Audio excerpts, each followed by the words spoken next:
Solve for x. Log base 3 of x plus 7 plus 1 equals 3. All right, I need to get x all by itself. Let's remove that 1. Let's subtract 1 from both sides. So now we have log base 3 of x plus 7 equals 2. Now, in order to get x alone, I need to get rid of the log base 3. So how do you get rid of a log base 3? Base 3 both sides. That leaves you with x plus 7 equals 3 squared. 3 squared is 9. So x plus 7 equals 9.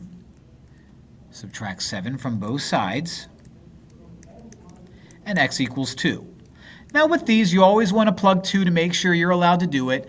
I am allowed to have a positive number. If I plug in 2, I get 2 plus 7, which is 9. So no negatives and no zeros show up. So I am allowed to use 2, which means 2 is a legitimate answer. The answer is B.